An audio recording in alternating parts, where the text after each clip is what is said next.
सुधार की बाट जो रहे बांध, तालाब और बंद पड़ी नहरों को फिर से चालू कर किसानों के खेत तक पानी पहुंचाने की कवायद सरकार कर रही है। पंचायती राज संस्थाओं की 3,236 जल संरचनाओं को जल संसाधन विभाग को सौंपने की घोषणा से किसानों के चेहरे खिल उठे हैं।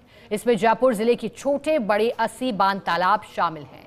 कैसे होगी बांधों तालाबों की रखरखाव और किस तरह पानी मिलेगा, जानने के लिए खास रिपोर्ट देखिए। वित्त मंत्री दिया कुमारी ने बजट बहस के जवाब के दौरान बड़ी घोषणा की। दिया कुमारी ने पंचायती राज संस्थाओं को 2003 में सौंपे गए 3,236 जल संरचनाओं का समुचित प्रबंधन फिर से जल संसाधन विभाग द्वारा करने की बात कही।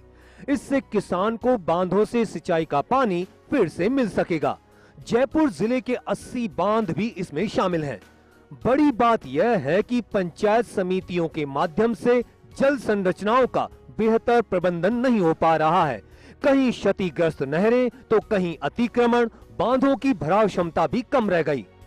जयपुर के 80 बांध तालाब होंगे हस्तांतरित। पंचायत समिति से 80 बांध तालाब WRD को हस्तांतरित किए जाएंगे। 23 बांध तालाब से 80 हेक्टेयर में होती रही सिंचाई, जबकि 60 बांध तालाब से 160 से 300 हेक्टेयर क्षेत्र में हुई सिंचाई।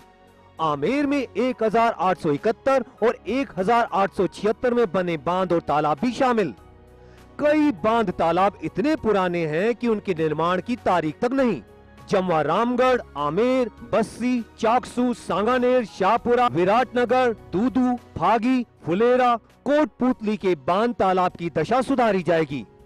WRD की माने तो बांधों और तालाब की भराव क्षमता हुई कम। कई नहरी तंत्र हो चुके क्षतिग्रस्त, कई जगहों पर हो चुका अतिक्रमण। अगले 2 साल के अंदर बांध तालाब को निखारने पर रहेगा फोकस। वित्त मंत्री की घोषणा के बाद जल संसाधन विभाग हरकत में आया है। बांधों और तालाबों की लिस्ट पर काम शुरू किया जाएगा। मौके पर देखा जाएगा कि जल संरचनाओं की वर्तमान स्थिति क्या है, कहां से नहरें गायब हो गईं, किस तरह फिर से काम किया जा सकता है। इन बांध तालाब का निखरेगा स्वरूप। राम्यावाला, भैरू सागर, नेवर, बंध तालाब, ओडीराम सागर, खेड़ी, पृथ्वीपुरा, हालोलाव, चिरोटा, रघुनाथपुरा, बाडी जोड़ी, दांतुड़ी, रामपुरा आंतेला, सिक्कावाली, बोहरन का दंड, हरसोली, धोवोलाव झाग, डोरिया, धोलाई, केरिया सागर, किशनपुरा, विरासना, दांतली, नीमला, भावसागर, भानपुर, झाजवाड़, कुंधारा, गुड़ा नाला, भांजाड़ा, कादेड़ा, लांबिया, माधो सिंहपुरा, रावतवाला, श्यामपुरा, भाबरू, बैराट, पांडो, जग्गाजी, टंकू, बागावास नीमली, मामटोरी, बैरी, पांचू डोला, दांतिल का नाका, आकोड़ा, चूलियावास, जैतपुरा, कड़वों का बास, नया सागर मोखमपुरा, अगर सागर, छर्र, धमाना, गंगा सागर, मेहलोता,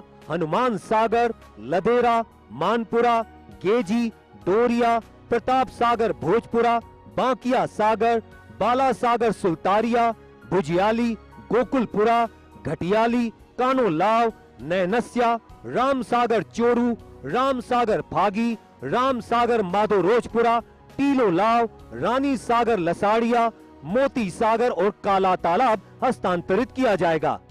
बहरहाल किसानों से भी बात की जाएगी कि पहले कितना पानी सिंचाई के लिए मिलता था और अब क्या हालात हो गए। जल संसाधन विभाग अब पंचायती राज संस्थाओं से हस्तांतरित होने वाली जल संरचनाओं की स्थिति को बेहतर बनाने का काम करेगा। प्रदेश के 3,000 से अधिक बांध फिर से जल संसाधन विभाग को सौंपने की खबर के बाद से ही किसानों के चेहरे पर खुशी है।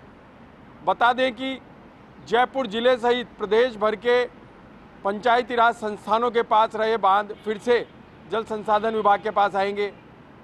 यह भी बता दें कि अधिकतर बांधों की स्थिति खराब है, कई नहरी तंत्र खराब हो चुके हैं, कई जगह अतिक्रमण हो चुका है। ऐसे में अगले 2 साल के भीतर इन तालाबों और बांधों का संधारण किया जाएगा ताकि लाखों किसानों को नहरी तंत्र से सिंचाई का पानी मिल सके।